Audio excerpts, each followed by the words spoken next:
Shalom, bersama saya Pendeta Reza Abraham dalam ringkasan pelajaran Sekolah Sabat 5 menit. Di pelajaran yang kedua di triwulan ini kita belajar tentang fondasi kejadian. Mari kita lihat pelajaran di belakang ini.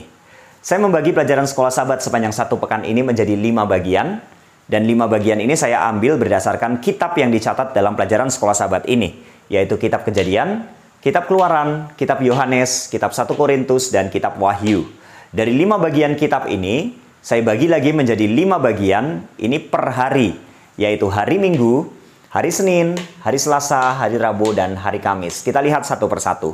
Untuk pelajaran hari Minggu, dari 3 ayat yang dicatat di sana, saya ambil satu saja, yaitu Yesaya 40 ayat 7-8. Rumput akan kering, bunga akan layu, tetapi firman Tuhan untuk selama-lamanya. Ya, firman Tuhan adalah kebenaran, firman Tuhan tidak berubah dan untuk selama-lamanya. Apa itu firman Tuhan? Firman Tuhan itu dicatat dalam kitab Kejadian dan diakhiri di dalam kitab Wahyu. Jadi dari kitab Kejadian sampai dengan kitab Wahyu itu adalah firman Tuhan yang tidak pernah berubah. Nah kemudian kitab Kejadian ini menjadi fondasi, menjadi dasar pemahaman kita untuk mengetahui dari kitab Keluaran sampai dengan kitab Wahyu. Jadi fondasinya ada di dalam kitab Kejadian. Sekarang kita lihat pelajaran hari Senin.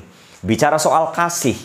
Ternyata di dalam kitab Kejadian 22 ayat yang kedua itu pertama kalinya pernyataan kasih di sana. Ketika firman Tuhan kepada Abraham, persembahkan, korbankan anakmu yang tunggal yang engkau kasihi, yaitu Ishak, untuk menjadi korban bakaran.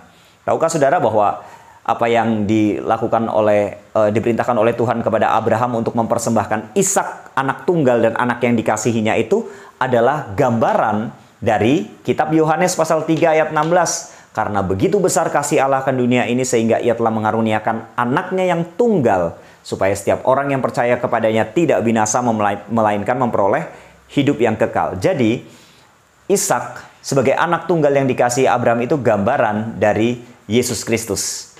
Kasihnya yang besar untuk memberikan keselamatan bagi kita. Jadi pondasinya di kitab Kejadian dan digenapi di dalam kitab Yohanes. Kemudian yang kedua pelajaran hari Selasa tentang anak domba. Kejadian 22 ayat 7. Ketika Ishak melihat semuanya sudah ada, hanya satu yang dia tidak lihat yaitu anak domba. Itulah sebabnya dia bertanya, di manakah anak domba? Nah ini juga adalah simbol. Anak domba adalah simbol. Kita lihat dalam kitab Keluaran. Anak domba digunakan dalam Keluaran 12 ayat 3-13 untuk korban di dalam hari raya Paskah.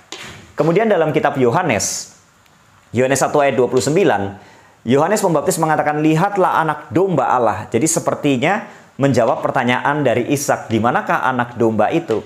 Kemudian Yohanes menjawab, lihat, itulah anak domba Allah dan itu adalah Yesus Kristus. Dan Paskah itu kegenapannya ada di dalam kematian Yesus. Kemudian dalam kitab Wahyu juga pernyataan anak domba disebutkan dalam Wahyu 5 ayat 5-10 dan itu adalah Yesus. Jadi apa yang disebutkan dalam kitab Kejadian tentang anak domba itu adalah simbol dari Yesus sebagai anak domba Allah.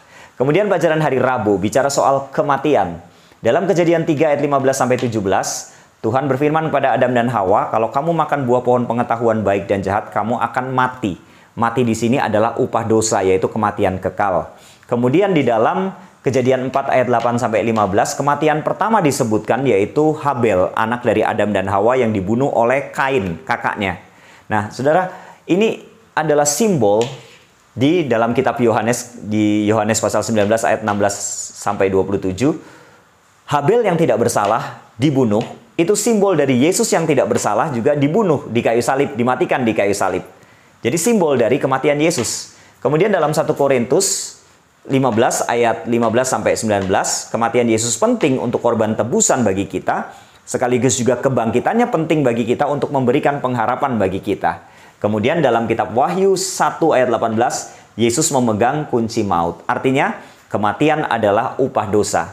Akan tetapi, Yesus adalah solusi. Dengan percaya kepadanya, melalui kematian dan kebangkitannya, kita memperoleh keselamatan. Kemudian yang terakhir, pelajaran hari Kamis. Tentang penyembahan. Kejadian 3 ayat 1-5, Adam dan Hawa digoda oleh Lucifer melalui ular, supaya mereka tidak menyembah Tuhan. Dalam sejarah dunia terus berlangsung sampai akhirnya di dalam kitab Wahyu dicatat dalam Wahyu 12 ayat 1-9. Di sana disebutkan naga atau si ular tua, yaitu Lucifer, setan yang berusaha membawa setiap orang untuk menyembah bukan Tuhan, tapi menyembah dirinya. Jadi dalam gambaran di pelajaran Sekolah Sahabat ini, kitab Kejadian adalah pondasi untuk mengerti, memahami pelajaran dari kitab Keluaran sampai dengan kitab Wahyu. Inilah ringkasan pelajaran Sekolah Sahabat sepanjang 1 pekan ini. Tuhan memberkati.